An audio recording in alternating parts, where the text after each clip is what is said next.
mein Gott. Thomas! Es hat eine Schnauze rausgeschaut. Kein Bein. Ja, das ist nicht gut. Mein Cousin Thomas ist Bergbauer. Und ich komme aus der Stadt. Als Kind haben wir viel Zeit zusammen verbracht. Wie viele Jahre ist das? 28 Jahre. 28 Jahre mal. Aber unsere Leben haben sich komplett unterschiedlich entwickelt. Du hast dich nicht mit dem Beruf, den ich gemacht habe, befasst. Und ich habe mich nicht mit dem, was du gemacht hast, befasst. Das ändert sich jetzt. Ich tauche für 3 Tage ein in Thomas seine Welt. Ich hätte auch nie geglaubt, dass der Martin hier einmal helfen kann. Auf den Spuren von meiner Kindheit werde ich konfrontiert mit dem harten Alltag in der Landwirtschaft. Das Bein ist nie rum. Hier hat es nur das Knie gemacht. Ah, du machst mir Angst. Deine Arbeitswoche hat ja nicht nur 5 Tage, oder? Mehr als 7.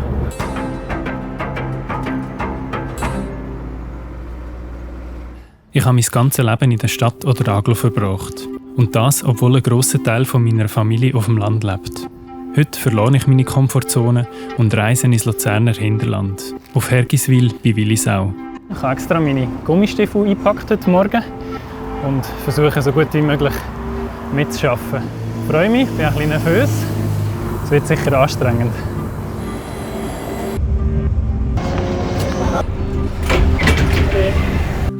Also bis dahin hat mich der Bus gebracht und die letzten 45 Minuten geht es jetzt zu Fuß. Das letzte Mal, als ich so viel Zeit mit dem Thomas verbracht habe, waren wir Kinder. Ferien auf dem Bauernhof. Seither sehen wir uns selten. Etwa alle 2 Jahre. Wie im Thomas sein Leben wirklich aussieht, weiss ich kaum. Ich frage mich, was uns eigentlich noch verbindet. Es ist schon einfach auch schön da. Das ist jetzt hier übrigens der alte Schulweg von meiner Mami, den sie jeden Tag 2-mal gemacht hat. Also das hier, das ist der Hof von Thomas. Da sind schon meine Großmami und meine Mami aufgewachsen. Jetzt wohnt hier der Thomas mit seiner Familie. Und das dort hinten, Fun Fact, das ist der Ort, wo mein Großvater gewohnt hat. Das hat hier früher ein bisschen anders funktioniert, als man keine Apps gegeben hat, um sich kennenzulernen. Hallo!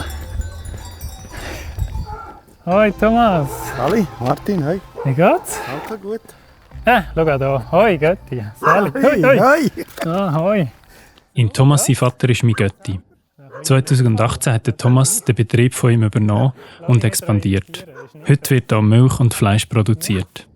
Zu diesem Betrieb gehören etwa 4 Hektar Eigenland. Aha. 200 Meter ist ein Pachtbetrieb mit Mastzeu und auch noch etwa 4 Hektar Land. Und dann ist nachher etwa 5 Minuten mit dem Auto von hier. Und dann steht noch etwa 16 Hektar mit Milchwirtschaft. Und jetzt sind wir jetzt eben am Silieren. Allein mit dem Hof von dem könntest du nicht leben? Nein, bei weitem nicht. Ja. Er muss nicht die Familie durchbringen. Ja.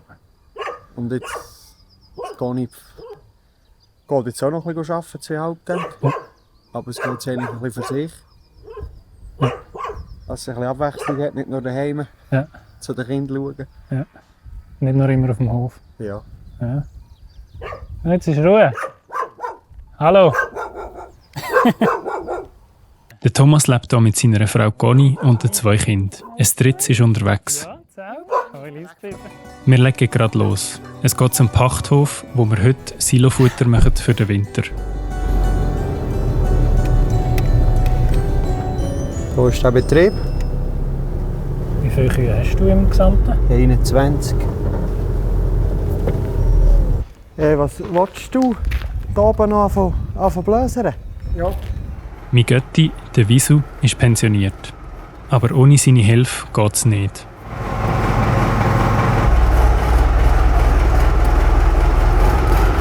Ein Viertel der Schweiz ist Landwirtschaftsfläche. Es arbeiten aber nur 2,7% von allen Erwerbstätigen in der Landwirtschaft.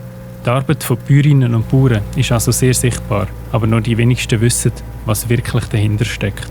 Gestern hast du es gemeint und jetzt durchs Kehren. Eigentlich ein bisschen mit dem Kreisen durch eigentlich wieder halb knicken, also schneller austrocknen.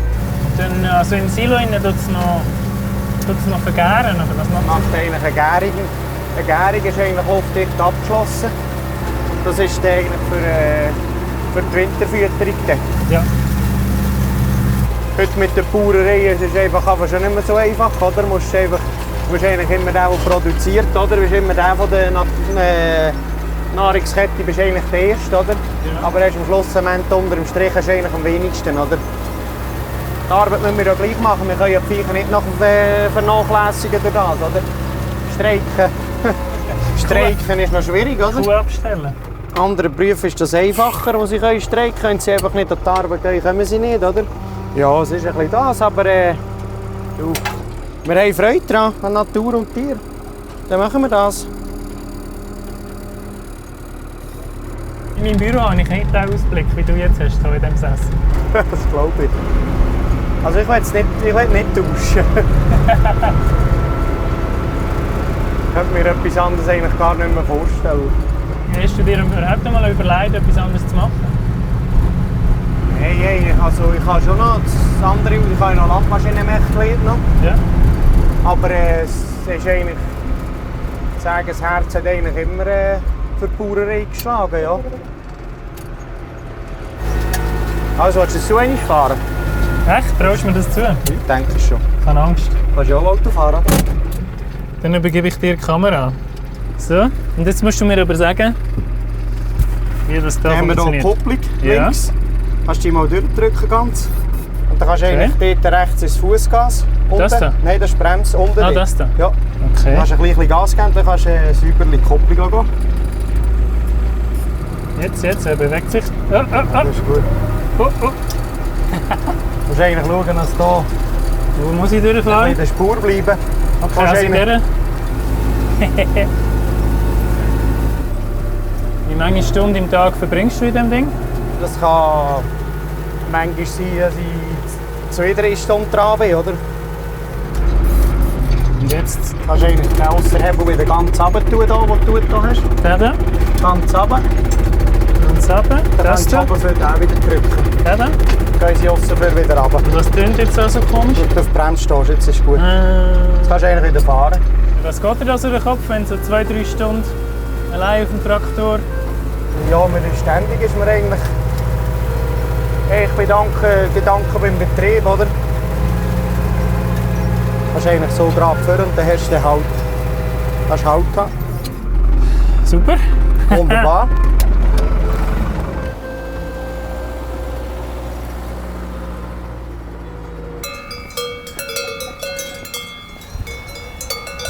Was passiert da?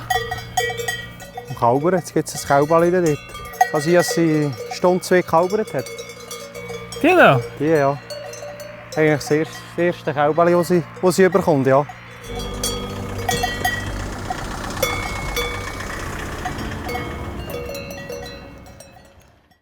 Hätte ich auch nie geglaubt, dass der Martin hier einmal kommt auf die Bauern.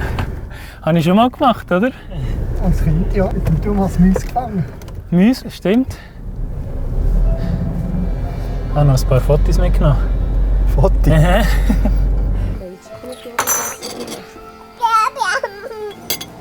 Schau mal da. Und das Äpfel im Hintergrund. Das kennst du noch? Ja, natürlich. Und das ist hier, an diesem Ecke. Da drauf oben hocken wir. Dort drauf. Aha, das ist mit den Strohballen. Dort haben wir Burgen gebaut, das weiss ich noch. Wie viele Jahre ist das? 28 Jahre. 28 Jahre, wow. Sind wir 7 gewesen? Hat nicht so ausgesehen. Ja. Du bist dann etwa 10 oder was? Nein, wahrscheinlich. He? Auf jeden Fall habe ich noch Haare gehabt. Ich kann nicht wissen, mit dieser Seichfettali gemacht haben zusammen.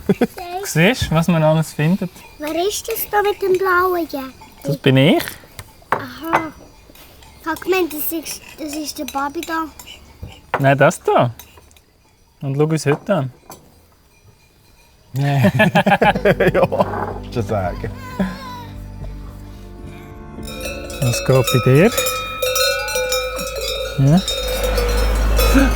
Oh mein Gott. Thomas! Es hat eine Schnauze rausgeschaut, etwa so viel. Nur die Nase. Die Kein Nase Bein. ist rausgekommen. Nein, die Kein Nase, nicht Bein. Ja, das ist nicht gut. Was bedeutet jetzt das, wenn es mit der Schnauze vorankommt und nicht mit der... Ja, also vermutlich einen Tierarzt zuziehen. Weil eigentlich theoretisch das Kalb zurückstoßen, den Kopf. Und nachher die Beine probieren rausnehmen. Hast du das schon oft erlebt, dass es so rauskommt? Also da also so jetzt, dass kein Bein kommt, nein. Hopp, unten. Hui. Ja, das kann nicht gehen. Du kannst noch das Rind durchhalbern und dann kommt nur der Kopf und keine Füße. Okay, dann können wir ganz schnell schauen. Wäre im Salbu, ja.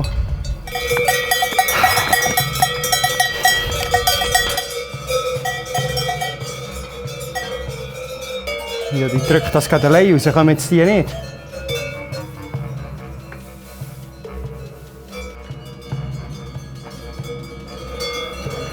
Ja, du musst auch nicht zu viel filmen. Das musst du mir abstellen.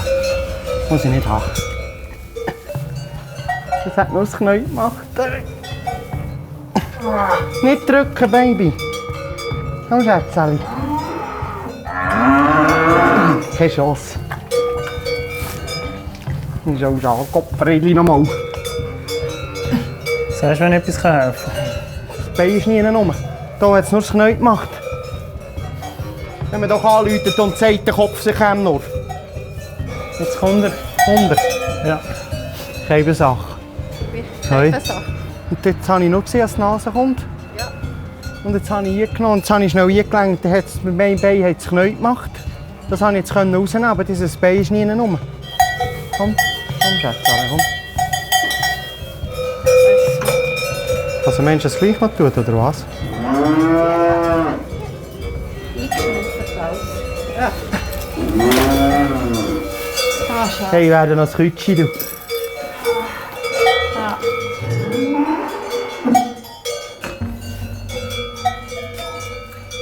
Also, du musst dir keine Vorwürfe machen, weißt?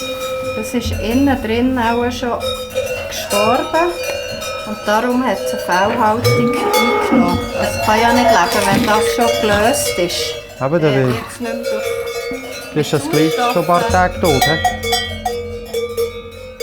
Glück im Unglück. Hast du nichts verletzt oder Fuß? Staunlich schon. Staunlich schon.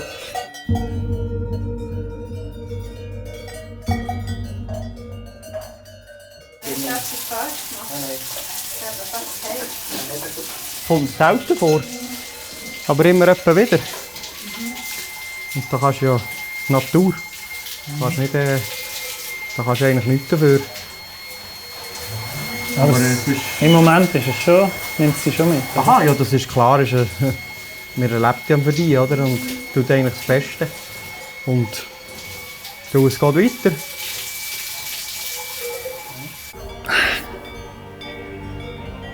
Das gehört auch zum Bauernalltag.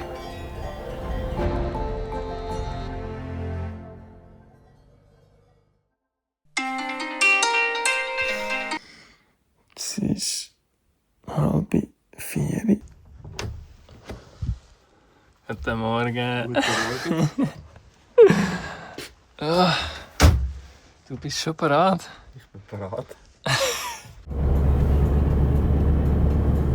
Und deine Arbeitswoche hat ja nicht nur 5 Tage, oder? Mehr als 7. Und du stehst jeden Tag so früh auf, um zu deinen Tieren zu schauen. Alltag, ja, 7 Tage in der Woche.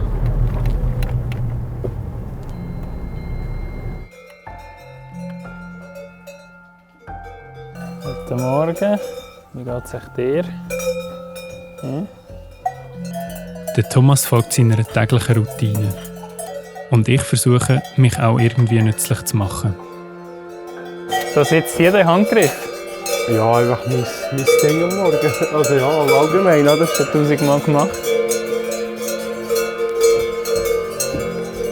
Und ich schaue einfach zu.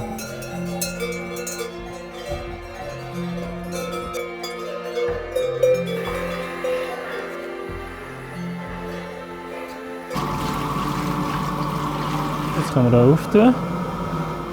Und dann kommt da hinten Magermilch raus. Die wollen wir nicht. Und da gibt es Rahm. die wir nachher zu Butter machen. Es ist jetzt 5:45 Uhr. Unser Arbeitstag dauert schon 2 Stunden. Und man wird belohnt mit einem Sonnenaufgang.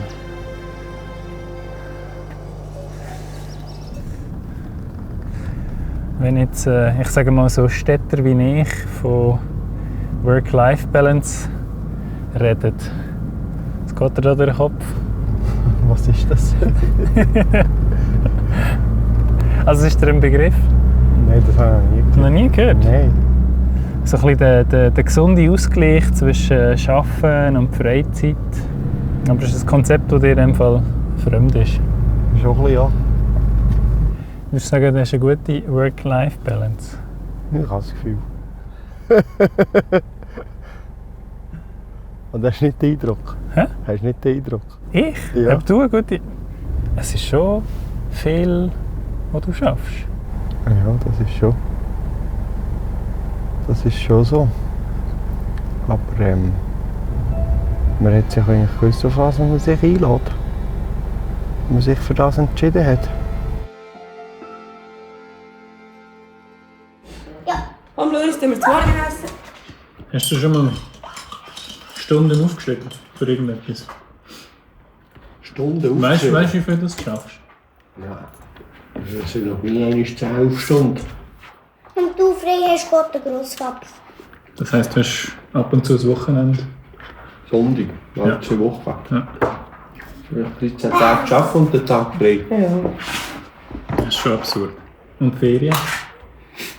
Was zählt die Ferien? Einmal als Wegschlag. Ich habe vorhin gefragt, kennst du den Begriff Work-Life-Balance? Aha, ja. Ich habe mich aber gefragt, was das ist. Nur Work. Ja. Quasi. Nein, Leben schon. Ja, also schon ja, aber weißt du, wenn du es nur von der Zeit her aufs Wörtchen stellst, Ja. so, dann hast du Arbeit recht. Also, ja. Ich meine, es ist das Beste, wenn du das machen kannst, was du gerne machst und am Schluss kannst du davon leben. Also, Du bist halt schon näher aufeinander, vor allem so, bei grossen, also ja, mit Generationen Eltern. halt, ja. Generationen sind was auch dafür noch ja alles Kinder. Plus ist, du kannst Kinder mal mitnehmen zum Arbeiten. Und was das sonst? Toni? Schau jetzt, bist du nachher? Wow. Er braucht einfach einen Moment. Nach dem Morgen geht es erst so richtig los. Das Gras auf der Weide muss eingeholt werden. Ja, aber nicht Zeit. Ah, ist jetzt... Du kannst eigentlich immer oben dran laufen und dann Ja, so und runterblasen, runterwinden. Ja. oder? Du kannst nicht viel falsch Ja, machen. hoffe es!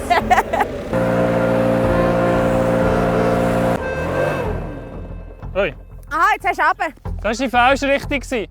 Ah ja, da heisst es Stopp. Danke, ja. Macht Spass, aber ist auch streng. Und nicht nur körperlich. Ich merke, das Arbeiten im steilen Gelände fordert auch meine ständige Konzentration. Ich denke an nichts anderes. Erste Sahne. Wie lange haben wir jetzt gehabt, dem Hocker? Ja, was sind das gewesen? 1,5 Stunden vielleicht? Ist für dich auch immer klar gewesen, dass du Bäuerin werden willst? Nein. Das ist aber schnell gekommen, die Antwort. Denkst du so, ja, nein. Wenn ich einen Mann will, dann bin ich ein Bauer. Und wieso ist das, was du sagst, willst du sicher nicht, dass du verwünscht ist. Aber es ist okay, eigentlich. So, im Nachhinein, jetzt gerade auch mit den Kindern, denke ich, es ist etwas vom Schönsten, weil eben, du bist immer beieinander. Die Kinder müssen nicht warten, bis Papi vom Arbeiten heimkommt. Vielfach können sie einfach raus und schauen, was er macht. Wahrscheinlich, vielleicht verfluchen sie es auch mal, aber vielleicht auch nicht. Das sehen Es wir. dreht sich immer weiter im Kreis. Meine Mami hat glaube auch mal gesagt, sie wäre nie ein Bauer, aber hat dann auch einen verwünscht. Was hättest du dir anders vorstellen können? Keine Ahnung. Grundsätzlich bin ich schon immer ein Tier- und Naturmensch gewesen. Ja. Und ja, eben, das ist einfach so die Zeit im Leben, wo du einfach so irgendwann denkst, so, ja, eigentlich nicht. Ja. Jetzt kannst du mir noch etwas. Was würdest du vermissen, wenn du in der Stadt wohnen würdest? Oh, der Ausblick, Natur, Tier. Das kannst du machen, was du willst. Das wäre so wie Stimmt das überhaupt, oder ist das so ein Klischee? Kann ich machen, was ich will. Das Wetter sagt, wo es durchgeht. Wetter. Die Subventionen sagen, wo es durchgeht. Die Marktklage sagt, was durchgeht. Ja. Ich kann. Also vorstellen kann man es nicht in der Stadt. Bin ich jetzt gerade ehrlich. Und was sind so Klischees, die man hat über uns Städter auf dem Land? Wenn du in der Stadt lebst, lebst du relativ anonym, nicht? Kommt drauf an, ja, kannst Also, du. Ja. Also weißt, ich denke, wenn wir in der Stadt sind, wenn du hier im Dorf bist und jemand dann vorbeiläuft, sagst du «Grüezi». Wenn du das in der Stadt machst, schaut es dich völlig schräg an und denken, von welchem Planet kommst jetzt du? Also je nach je. Wo ticken wir anders? Was macht mich zum Städter und dich zum Ländler? Oh, also die Ausbildung sicher. Ob du mal die Idee gehabt hast, so etwas zu machen? Glaube ich nicht, oder? Also Landwirt Ja. werden? Oder Landmaschinenmech oder so. Hey, das ist mir nicht einmal in den Sinn gekommen. Wie dir wahrscheinlich nicht in den Sinn gekommen wäre. Das Fernsehen.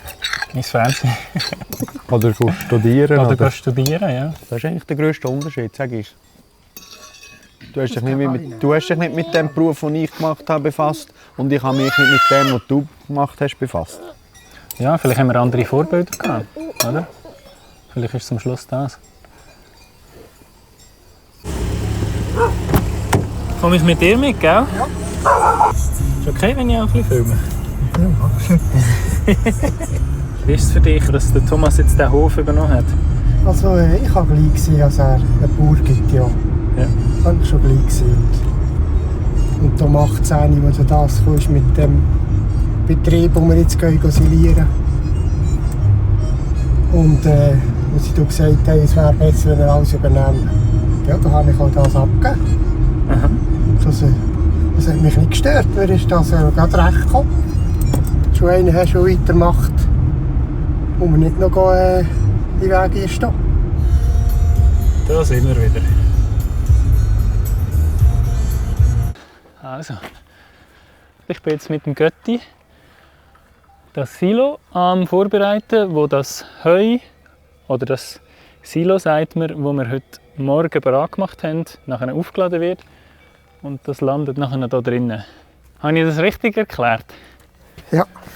Jetzt kannst du hier hochkommen. Du musst auch schauen, wenn es wegen der Höhe, wenn es nicht geht. Du, ich probiere es. Einfach aufpassen. Ah, es hat ja ein Geländer. Ah, das ist easy. Aber hoch. Jetzt machst du da den Deckel auf. Jawohl. Ich hocke mal ab. Und ja.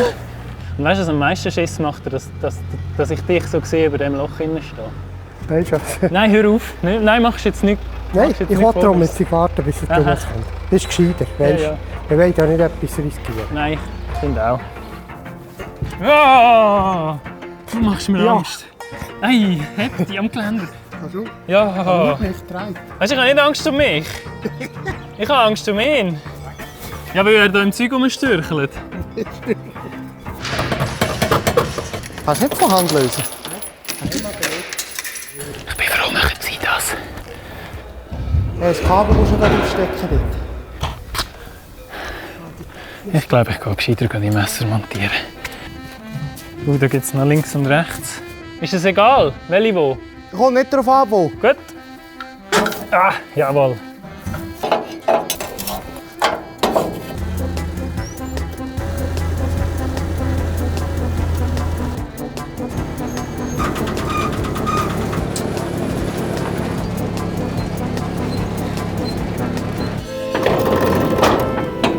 Das ist der Reiter in den Mund, kann man nicht mehr rausnehmen.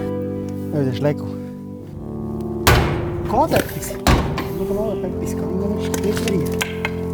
Ja, kommt durch. Ja, und da war es. Gut.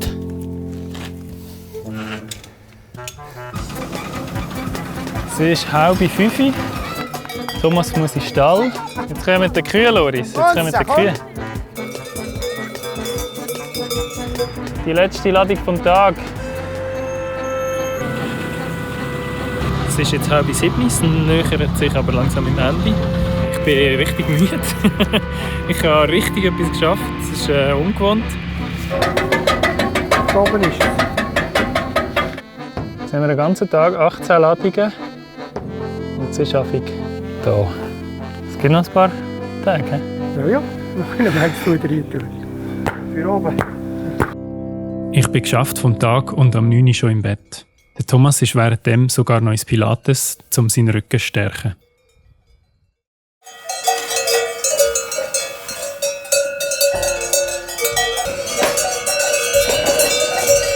Es ist unglaublich schönen Morgen. Ich meine, 3:30 Uhr ist noch niemand wach.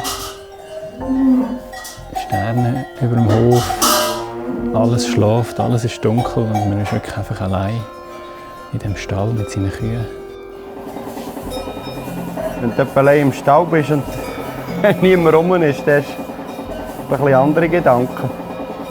Was denn so zum Beispiel? Ja, ein bisschen allgemein, was etwa so bei ihm durch den Kopf geht, die Familie und das ist doch nicht.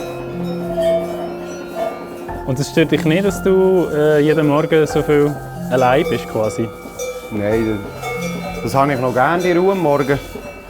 Viecher zufrieden sein und einen guten Start für den Tag. Ich fühle mich immer wohler in meiner Rolle als Knecht. Darum traue ich mich jetzt sogar als Mellen. Du musst schnell ein bisschen vormellen, ein bisschen Milch rausziehen da rein und dann siehst du eigentlich gerade, ob die Milch gut ist oder nicht. Manchmal gibt es das... Und jetzt ist die Frage, schau, das hey, schau da, du. Beim ersten Versuch, he? Es ist wie warme, weiche Finger sind das. Du hast alle so hin, dann gehst du eigentlich unter die Kuh. Und jetzt tun wir da jetzt musst du schauen, dass du die Hand nicht wechseln musst. Ja. Weißt du, dass du nicht überkreuzen musst. Also so da. Wenn du parat bist, kannst du den Knopf unten nie drücken und dann kannst du jeden anhängen. Schau, dass du möglichst wenig Luft zieht. Ja. Also möglichst schnell heisst das? Nein, schnell nicht, richtig. Jetzt sollst du eigentlich 40 Sekunden anrüsten. Ja. Stimulieren. Und nachher... Und nachher kommt da Milch. Hättest du das eigentlich gedacht, dass ich einmal mit dir in deinem Stall... Nicht wirklich. Du machst schon mal das Gute tun, jetzt dass du anrüsten kannst.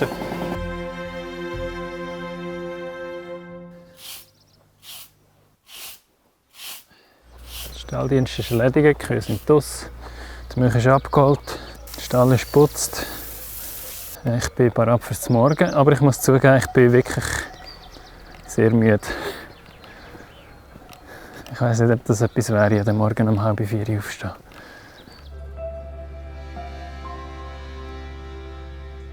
Sie sind schon wieder am Schneiden. Das heisst, morgen wird es schon wieder ein neues Silo geben, das hier rein muss. Und meine Aufgabe ist jetzt hier die Maschine, die jetzt gerade stecken geblieben ist, ein bisschen zu putzen. Man ist so komplett in dieser Welt. Ab und zu läuft man mal irgendwo in einem Auto ein Autoradio und wenn die Nachrichten kommen, dann merkt man so ein bisschen, ah, stimmt, es gibt ja auch noch den Rest der Welt. Man hat irgendwie gar keine Zeit und Energie, sich auf das zu fokussieren, weil man ist so beschäftigt mit dem, was hier läuft.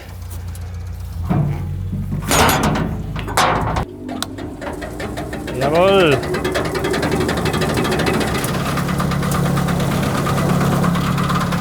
Die 3 Tage auf dem Hof haben mir eindrücklich gezeigt, wie unterschiedlich die Lebenswelten in der Schweiz sein können. Ich durfte vieles ausprobieren, aber etwas Letztes wollte ich unbedingt noch machen. Jetzt sollte ich auch mal. Darf ich? Ist es schwieriger als der Traktor? Du musst einfach mehr machen. Oh shit. Gut. Okay.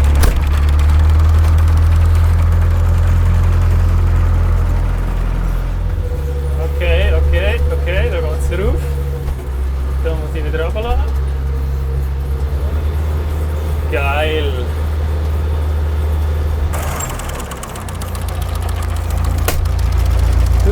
Du hast dir dort hinten zutrauen. Wo? Dort hinten im Hang? Ja. Versuch. Also wie kehre ich dort? 3-Punkt-Wende? Lass mich einfach in die Wald runter. Diese Herausforderung nehme ich an. Okay.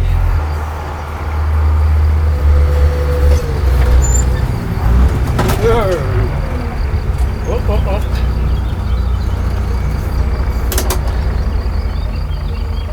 Woohoo! Das ist geil. Aber hey, bin ich jetzt Landwirt eigentlich? Ja.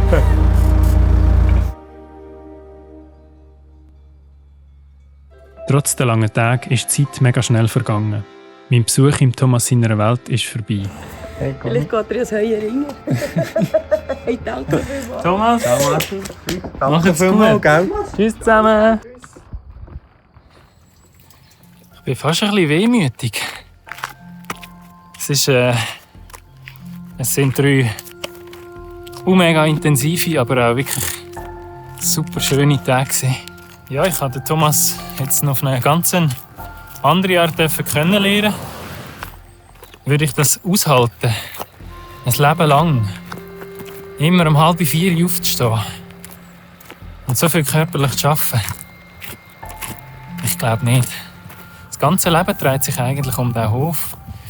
Und man richtet sich auch voll nach dem. Und man gibt alles, was man hat, gibt man an diesen Hof. Und das ist auf eine Art auch mega schön, weil in diesen 3 Tagen habe ich alles rundherum eigentlich völlig vergessen.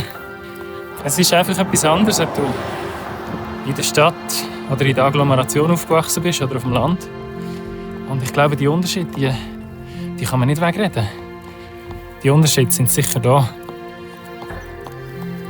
Aber es ist jetzt nicht das eine besser oder das andere schlechter. Und wie ist es bei euch?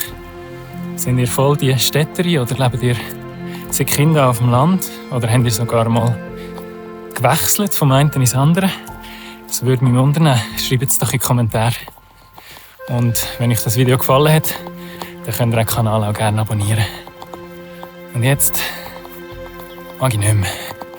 Tschüss zusammen.